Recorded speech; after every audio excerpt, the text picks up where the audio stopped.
우리가 이 첫 번째 주에 하나님과 우리 사이의 그 관계의 첫 발자국을 우리가 다소 꼼꼼하게 이렇게 살펴보고 질문해 보고 있습니다.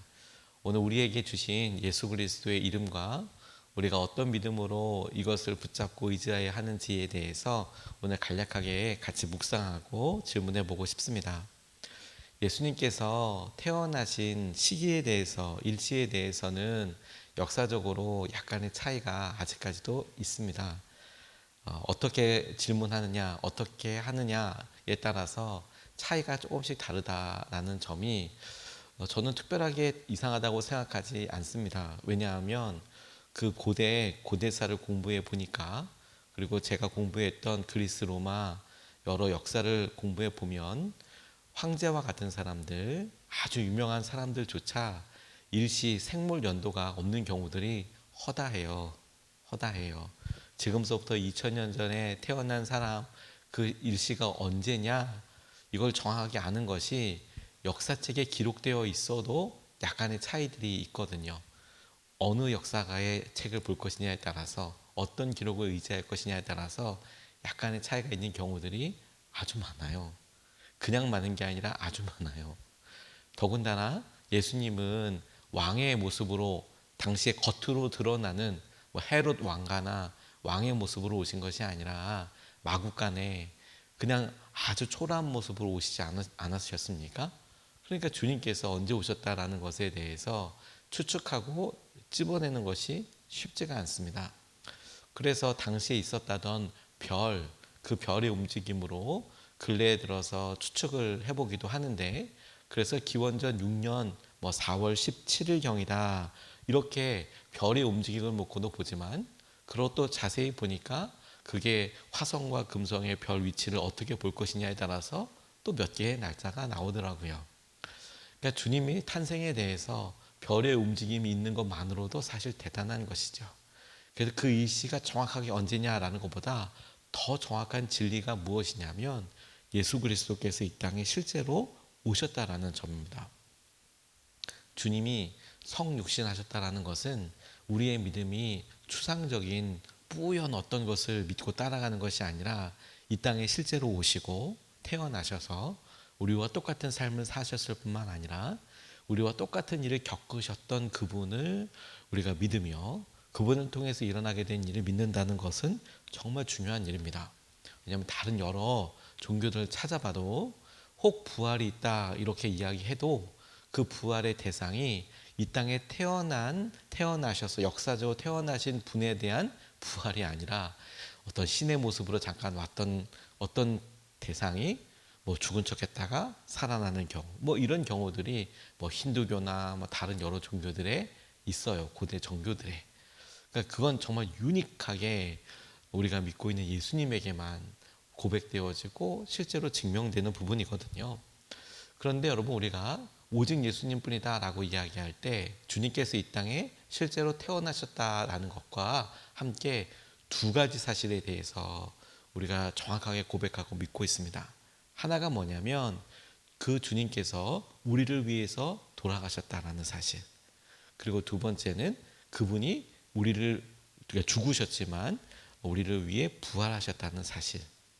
이것이 우리가 다른 무엇보다도 바꿀 수 없는 예수님을 믿는 믿음의 가장 중요한 핵심이자 근거입니다. 그분이 아무리 돌아가셨다가 살아나셨다고 하더라도 우리와 관련이 없다면 사실 되게 곤란하겠죠. 뿐만 아니라 우리를 너무 사랑하셨다고 하더라도 그분이 그렇게 죽어서 기억될 만한 분으로서만 존재한다면 그것도 우리가 처하고 있는 죽음에 대한 두려움이나 삶의 한계에 대해서 생각할 거리가 굉장히 많아지죠.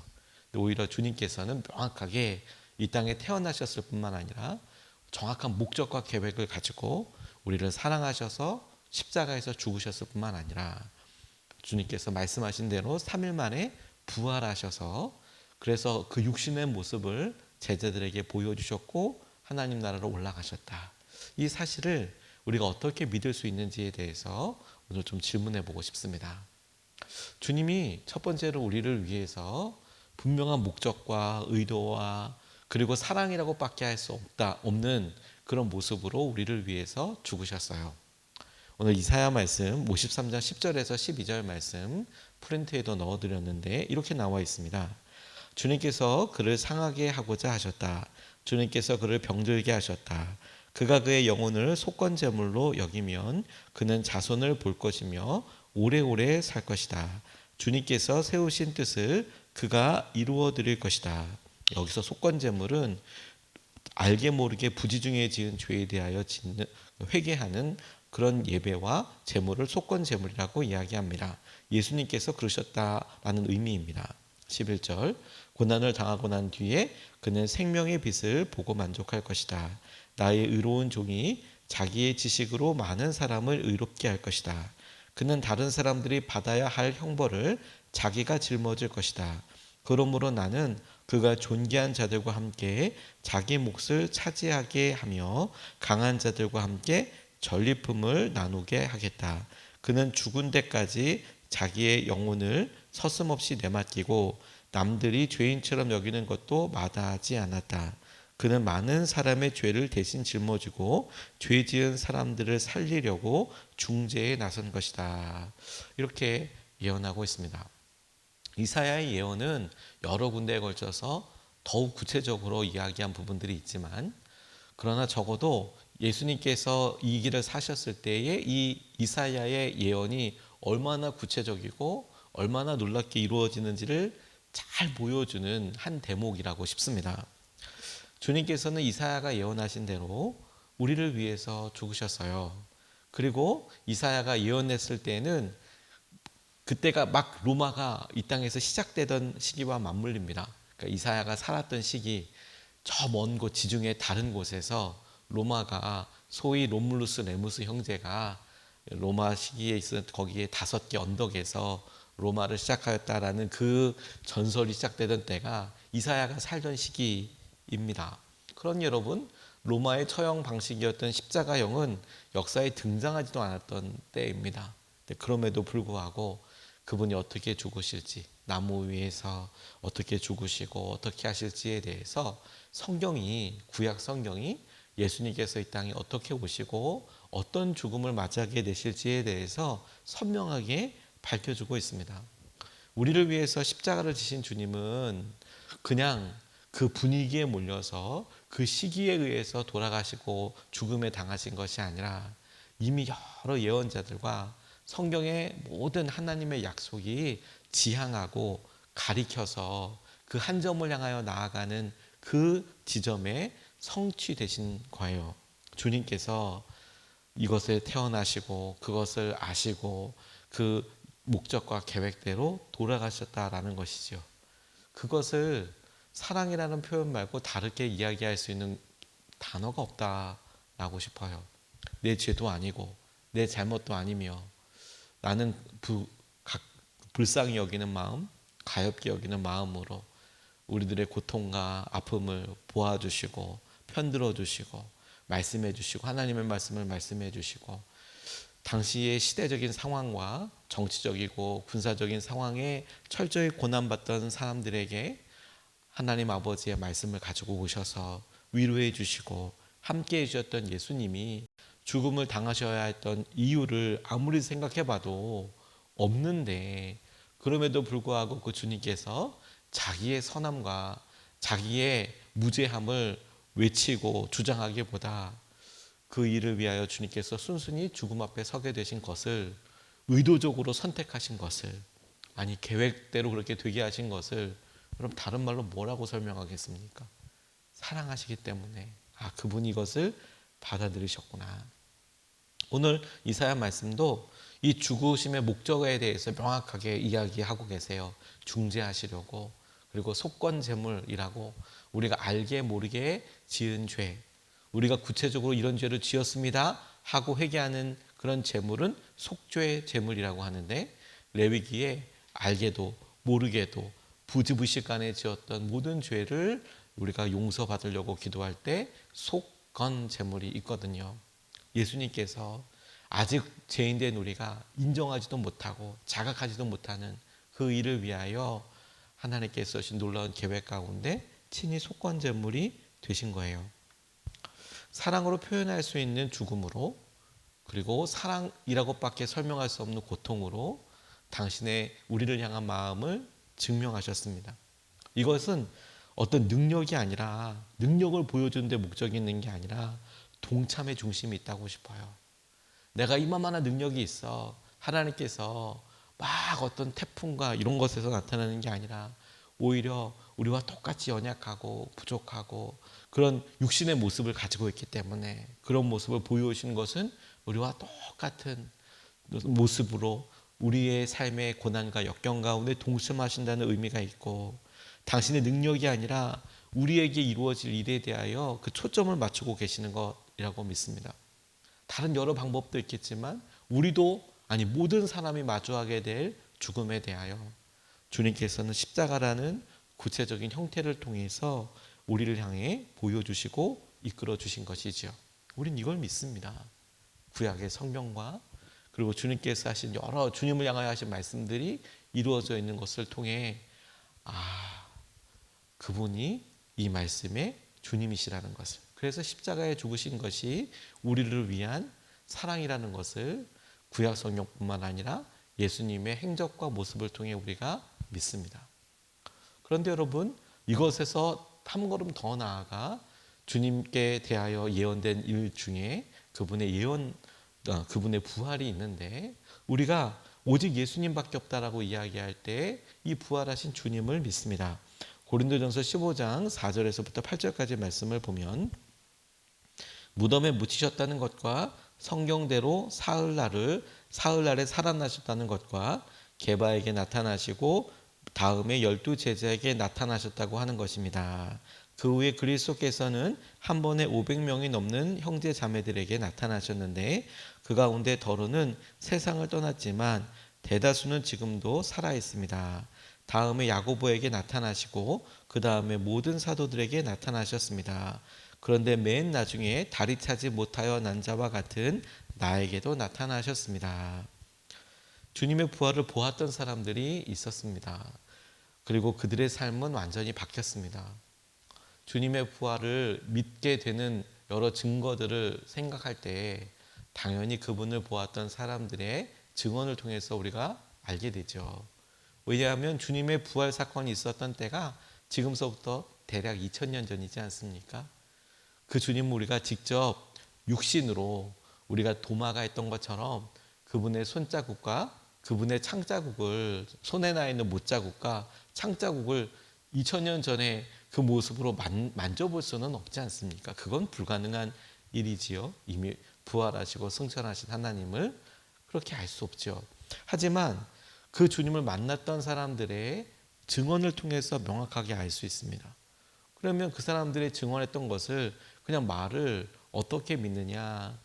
그 부활을 봤던 사람들이 이렇게나 많고 성경이 써놓고 증거한 사람들 이렇게나 많을 뿐만 아니라 그들이 자기가 보았던 어떤 그 모습에 대해서 어떤 태도를 유지했느냐가 정말 중요한 겁니다.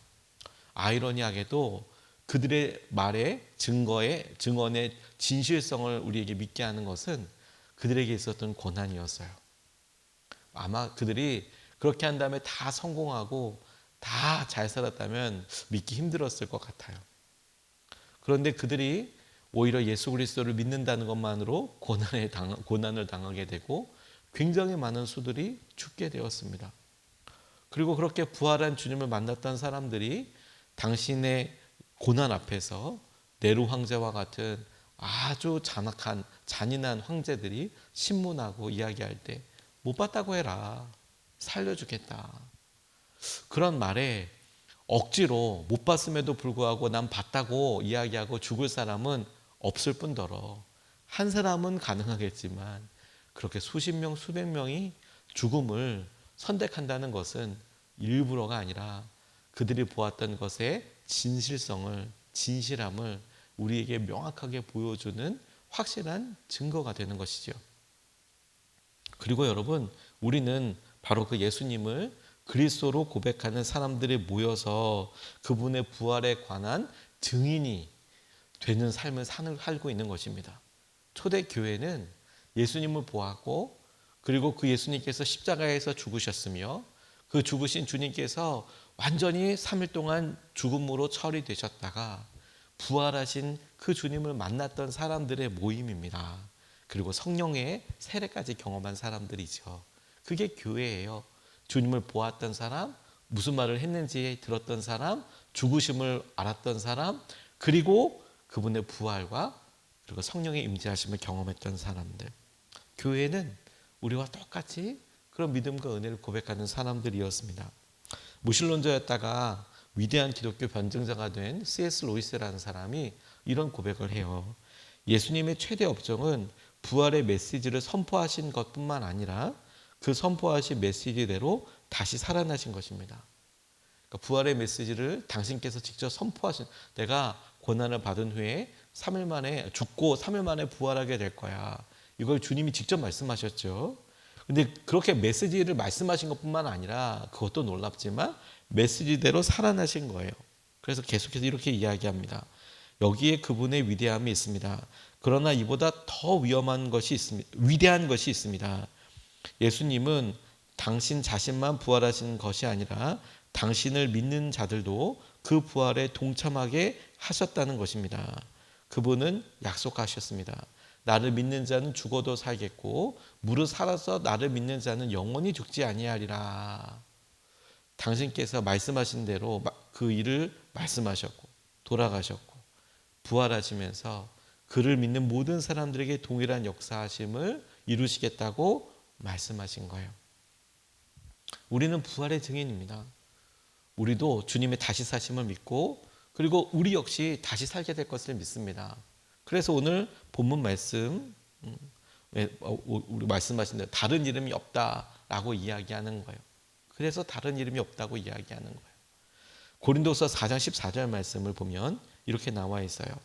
주 예수를 살리신 분이 예수와 함께 우리도 살리시고 여러분과 함께 세워주시리라는 것을 우리는 알고 있습니다. 예수를 살리신 분이 예수님과 함께 예수와 함께 우리도 살리시고 여러분과 함께 이 고린도후서를 읽고 있는 사람이겠죠. 우리들도 마찬가지입니다. 함께 세워주시리라는 것을 우리는 알고 있습니다. 우리가 부활에 동참하고 우리가 함께하게 될 그 마음과 은혜를 약속해 주시는 것이죠. 어떤 사람들은 예수님밖에 없다고 이렇게 질문하지만 그래서 기독교가 배타적이라고 하지만 아닙니다, 여러분. 만약에 예수님을 믿고 의지하는 사람이 특정한 계층과 특정한 문화를 믿고 있는 사람들만 예수님을 믿을 수 있어 이렇게 이야기한다면 배타적인 거죠. 근데 누구라도 예수님을 믿을 수 있습니다. 누구라도 예수님을. 그리고 우리 스스로가 하고 있는 선교와 전도가 바로 그런 맥락에 닿아 있죠. 배타적이지 않다.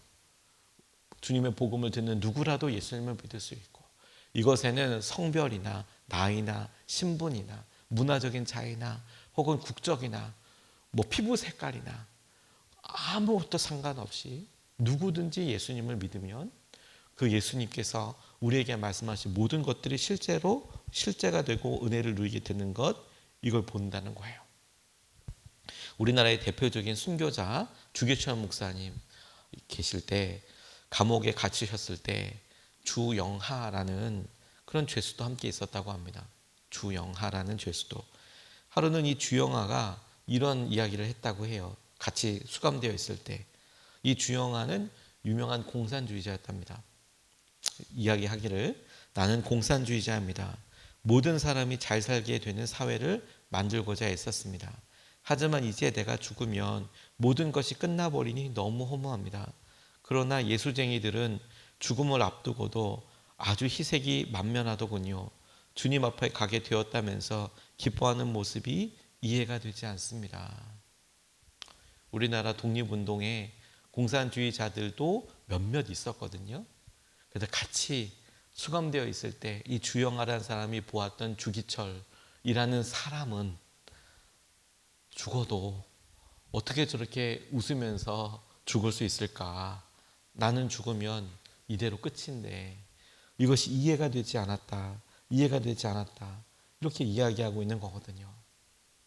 여러분, 오늘 우리가 희망을 갖고 우리가 어떤 삶에서도 중심을 찾는 영적인 오뚜기가 되는 것은 우리가 남아있는 삶에서 우리의 불편함 이대로 살지, 이대로 그냥 참는 게 아니라 우리가 영적으로도 재활해서, 그래, 주님이 우리에게 주신 믿음의 역량은 여기까지가 아니지, 우리에게 온전하게 기능하도록 하는 것은 이만큼이 아니지, 우리 삶을 향한 하나님의 계획은 지금까지 경험해 온 것만큼이 아니지, 그 다음 장에 있고 더 놀라운 경험치가 있고 하나님께서 하신 그 다음 단계가 있지라고 애써 우리가 믿고 따르는 이유는 부활의 능력 때문입니다.